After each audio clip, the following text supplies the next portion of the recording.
Welcome to Catch 88, the Emmanuel Sanders Show. I'm Emmanuel Sanders, of course.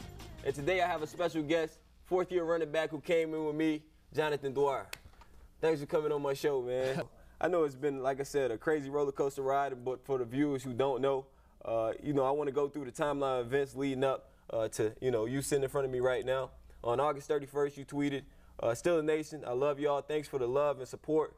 Once a Stiller, always a Stiller. Now it's time to take my talent somewhere else." And I know when you had sent out that tweet, man, it was hard for you to even tweet that because I felt it. I didn't know that you were even going until I read that tweet. So what were your emotions going through, at that time of when you found out that they had released you?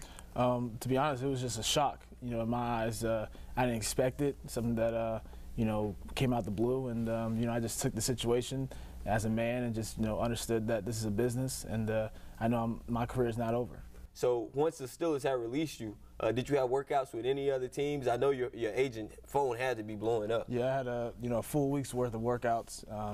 Three workouts for three different teams, and I was busy all week. Flying from that was basically my home was my airport. So I was just flying everywhere, going everywhere. Yeah, I figured that, and I guess that. But at the end of the day, now you're back with me. Yeah. I know you probably know. And I'm happy to have you back.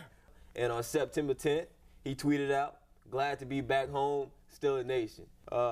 Did you even know that there was a possibility that the Steelers would call you back? I knew there could have been a possibility, but I wasn't putting all my marbles in one thing. So I was just keeping an open mind and letting where the chips fall. And luckily enough, they were the first team that called, and they gave me the first offer, and I felt like it was a great reason for me to come back. I knew the playbook and knew everything, and I was wanting to play with my guys again. And I always tell people, God has a reason for everything. Let's get off the football subject and let's talk more about this summer. Well, my son was born in February in the off season, Jonathan Jr. Okay, JJ. Yeah.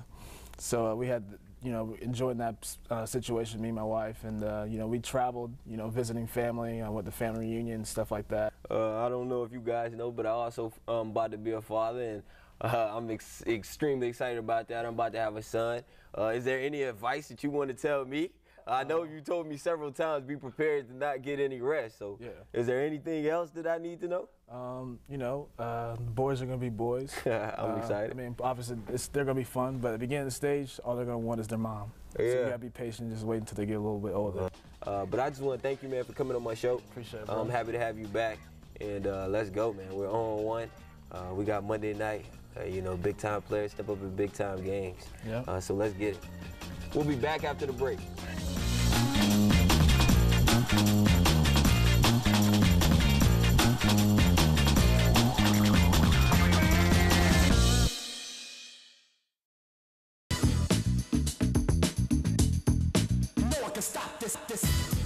Welcome back to Catch 88, the Emmanuel Sanders Show. I'm Albie Oxenrider with the man himself, Emmanuel Sanders, and so glad to have Jonathan Dwyer back on the team and in town. Yeah, man, that's my brother, and it was good to interview him, good to have him back, and I know he's excited about the opportunity ahead of Monday Night Football versus the Cincinnati Bengals.